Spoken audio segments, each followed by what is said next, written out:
नया शैक्षिक सत्र 2022-23 1 अप्रैल से शुरू हो चुका है और सबसे पहला काम जो हमें करना है वो है हमारे स्कूल में दाखिला या एडमिशन लेने वाले नए बच्चों का प्रेरणा पोर्टल पर रजिस्ट्रेशन करना। पर साथियों, इस बार प्रेरणा पोर्टल पर नए बच्चों का रजिस्ट्रेशन कराना उतना आसान नहीं है जितना कि पिछले वर्ष था। यहाँ पे एक नया अपडेट है। इस अपडेट के मुताबिक आप अपने नए बच्चों का रजिस्ट्रेशन तब तक नहीं कर सकते जब तक कि प्रेरणा पोर्टल पर ऑलरेडी मौजूद पुराने बच्चों के रिकॉर्ड्स को आप वेरीफाई न कर लें। तो साथियों, इस वीडियो में हम आपको दो बातें बताएंगे। पहली कि पुराने बच्चों के रिकॉर्ड्स को वेरीफाई कैसे किया जाए और दूसरी नए बच्चों के रजिस्ट्रेशन किस प्रकार किए जाएं। आइए दोनों प्रोसेस को एक एक करके देखते हैं। इन दोनों काम को करने के लिए सबसे पहले हमें प्रेरणा पोर्टल के अंदर जाकर लॉगिन करके उस जगह पर पहुंचना है जहां से ये दो काम हो सके। प्रेरणा पोर्टल पर जाने के लिए किसी भी ब्राउज़र के विंडो पर www.prerna.up.in टाइप करें। ऐसा करते ही एक स्क्रीन आ जाएगी जिसमें पहला ऑप्शन prerna.up.in वाले पर आपको क्लिक करना है। ऐसा करते ही ये विंडो खुल जाएगी। इस विंडो के बाईं तरफ आप देख सकते हैं 3 लाइन खींची हुई हैं, इन पर क्लिक करें। पहले ऑप्शन टीचर्स लॉगिन पर क्लिक करें। अगली विंडो पे न्यू रजिस्ट्रेशन 2022-23 वाले बटन पर क्लिक करें और नीचे अपना रजिस्टर्ड मोबाइल नंबर डालें। वेरीफाई बटन पर क्लिक करें और अगली स्क्रीन पर सेंड OTP पर क्लिक करें। OTP send successfully on your mobile वाले स्क्रीन पर ओके करने पर ये जो स्क्रीन आएगा उसमें OTP की जगह जो OTP आया है वह डालें। लॉगिन पर क्लिक कर दें। You are already logged with another device पर ओके करें। Do you want to log out पर भी ओके करें। You have logged out successfully पर ओके करें। Do you want to continue to log in पर भी ओके करें। आ गई अपनी वर्किंग स्क्रीन जिसमें कुछ सूचनाएं दी गई हैं। आइए इसे पढ़ लेते हैं। 1. सत्र 2021-22 के छात्र छात्रा प्रमोट तथा पास आउट कर दिए गए हैं। पिछले सत्र के छात्र छात्राओं को उनकी अगली क्लास में प्रमोट करना हमारा सरदर्द नहीं। प्रेरणा पोर्टल पर ये स्वतः अपडेट या प्रमोट कर दिए गए हैं। पॉइंट नंबर 2, यदि आपको किसी भी छात्र छात्रा को किसी अन्य विद्यालय में ट्रांसफ़र करना है तो कृपया ब्लॉक या टाउन लेवल की यूज़र आईडी से लर्निंग आउटकम मेनू पर जाकर स्टूडेंट रजिस्ट्रेशन में स्टूडेंट ट्रांसफ़र पेज से छात्र छात्रों को ट्रांसफ़र करें। इसका मतलब यह हुआ कि अगर आपको यह पता हो कि कोई स्टूडेंट आपके विद्यालय से दूसरे विद्यालय में जा चुका है और उस विद्यालय का नाम आपको पता हो तो आप BRC पर जाकर उस विद्यार्थी को उस दूसरे विद्यालय में ट्रांसफ़र करवा लें। पॉइंट नंबर 3, सभी अध्यापक सत्र 22-23 के छात्र छात्रा को वेरीफाई कर लें। यदि कोई छात्र छात्रा विद्यालय में नहीं है तो उन्हें डिलीट करें। इस पॉइंट से समझने वाली बात यह है कि किसी भी नए स्टूडेंट को ऐड करने से पहले पुराने स्टूडेंट के लिए हमें कुछ न कुछ करना पड़ेगा। अगर वह स्टूडेंट हमारे स्कूल में पढ़ता नहीं है, कहीं और चला गया है तो उसे डिलीट कर दें, या अगर वो हमारे स्कूल में मौजूद है तो उसका रिकॉर्ड पूरी तरह से चेक कर लें। अगर मान लो कुछ चेंजेस करने हो तो उसमें चेंजेस कर लें। फिर लास्ट में उसको सब कुछ देख दाख के आप उस स्टूडेंट को वेरीफाई कर लें। आइए देखते हैं ये तीनों काम कैसे होंगे। मैसेज वाली इस स्क्रीन के नीचे आने पर आपको स्कूल की इन्फॉर्मेशन दिखेगी जिसमें सब कुछ भरा होगा। आपको कुछ नहीं करना है, आप नीचे आ जाएं। नीचे आने पर आपको यह स्टैट्स दिखने को मिलेगा कि आपके स्कूल में कितने कुल बच्चे हैं। यहाँ पर 128 दिख रहे हैं। उन 128 बच्चों में से आपने कितनों को वेरीफाई किया है। अभी तक हमने एक को भी वेरीफाई नहीं किया तो 0 दिख रहे हैं। तीसरे कॉलम में कितने स्टूडेंट्स को वेरीफाई करना बाकी है, सभी का बाकी है, इसलिए 128 दिख रहे हैं। जैसे जैसे एक एक हम वेरीफाई करते जाएंगे बीच वाले कॉलम में वो संख्या बढ़ती जाएगी। इस स्क्रीन के भी एकदम नीचे आने पर हमें अपने पुराने स्टूडेंट्स की लंबी सी लिस्ट दिख जाएगी। यहाँ पे 128 बच्चों की लिस्ट है। इस लिस्ट से हमें नंबर 69 वाले निखिल कुमार को डिलीट करना है। आइए देखें कैसे। निखिल कुमार के रिकॉर्ड के एकदम दाहिनी तरफ चले जाइए। एंड में आपको 3 बटन्स दिखेंगे। तीसरे नंबर पर डिलीट करें वाला बटन, उस पर क्लिक करने पर डिलीट की प्रक्रिया शुरू हो जाएगी। डिलीट दबाने पर उसका कारण पूछा जाएगा। हमने लिखा है निवास स्थान से पलायन, और नीचे कमेंट भी लिखना पड़ेगा। तो मैंने लिखा कि वो उस गांव से चला गया है। एक बार फिर से कंफर्म किया जाएगा कि क्या आप सचमुच डिलीट करना चाहते हैं। ओके दबाने पर मैसेज आ जाएगा कि आपका रिकॉर्ड डिलीट हो चुका। अब देखिए, छात्र संख्या 128 से 1 घटकर 127 हो गई। अगर किसी भी स्टूडेंट के डेटा में कोई भी गलती हो गई हो, टाइपिंग गलती हो गई हो, जैसे नाम की स्पेलिंग, डेट ऑफ बर्थ, कुछ भी गलत टाइप हो गया हो, तो उसे आप यहाँ पर चेंज कर सकते हैं। आइए देखें कैसे। इस शीट में देखें, पहले नंबर पे प्रिंस नामक लड़के की स्पेलिंग गलत हो गई है। इसे हम लोग चेंज करेंगे। प्रिंस के रिकॉर्ड के सबसे दाहिनी तरफ आए वही 3 बटन्स। अब हम लोग यूज करेंगे पहले बटन का, जिस पर लिखा है कक्षा या अन्य विवरण संशोधित करें। इस बटन को क्लिक करते ही अगली स्क्रीन में कुछ सूचना दी गई है, जिसे आप पढ़ लें। उस सूचना के नीचे 17/2022-23 लिखा होगा और राज्य का नाम उत्तर प्रदेश। इसके नीचे आ जाएगी विद्यालय की जानकारी, जिसमें सभी फील्ड्स भरे हुए होंगे। आपको टेंशन लेने की कोई ज़रूरत नहीं। उसके नीचे आ जाएगा उस बच्चे की जानकारी। सबसे पहले हम लोग प्रिंस के नाम की स्पेलिंग चेंज करेंगे उसके आधार के हिसाब से।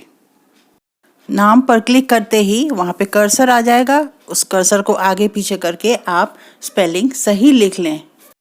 उसके पिताजी के नाम की भी स्पेलिंग गड़बड़ है, उसे भी हम लोग सही कर लेंगे। इसके नीचे छात्र की अन्य जानकारियाँ दी गई हैं। अगर आपको लगे तो आप उन्हें भी चेंज कर सकते हैं। सारे चेंजेस कर लेने के बाद पूर्णतया अपडेट करें बटन पर क्लिक करें।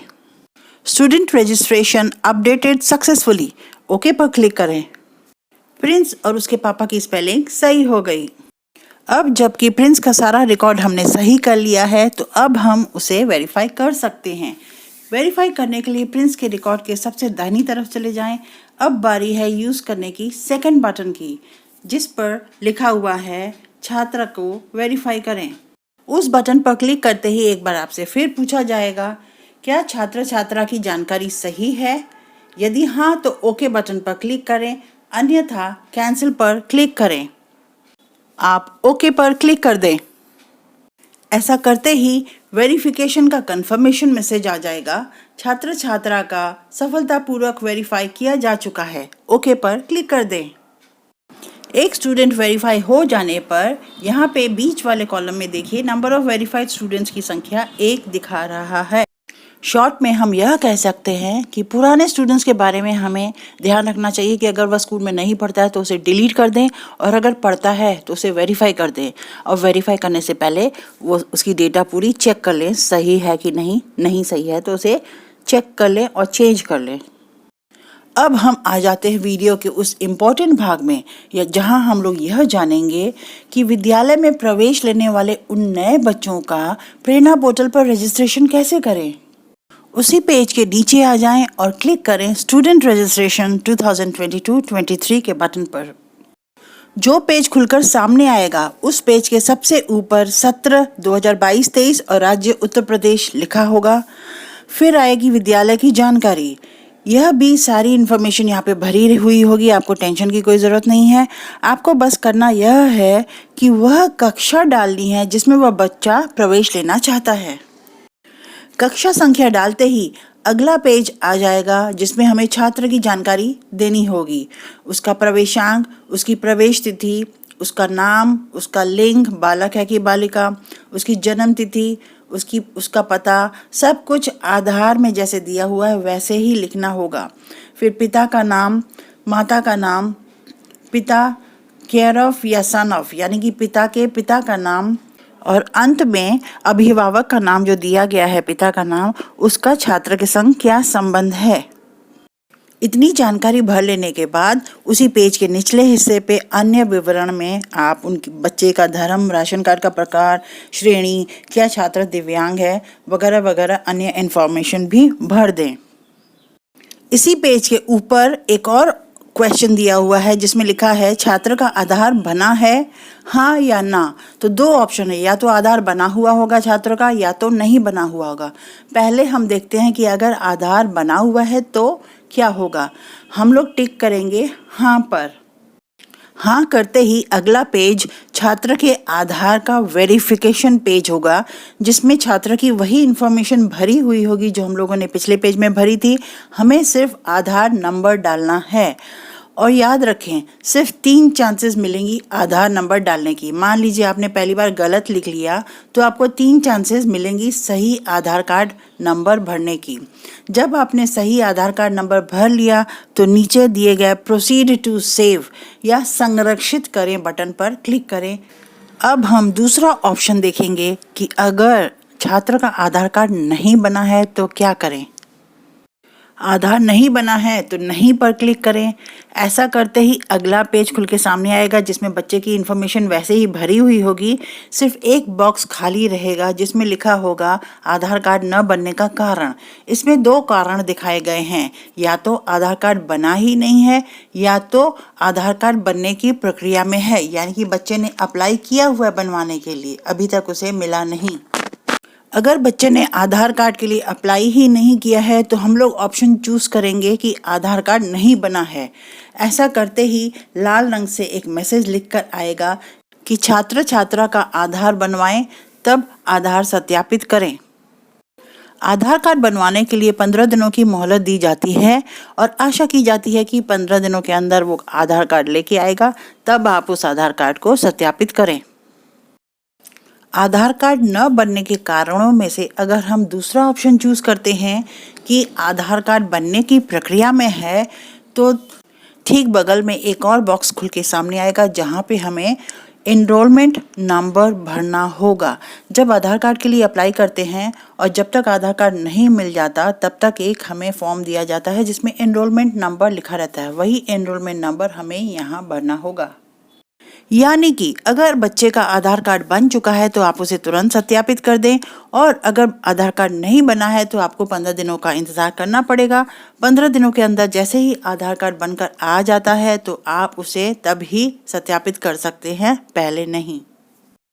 छात्र के आधार वेरिफिकेशन के बाद बारी आती है अभिभावक के आधार वेरिफिकेशन की।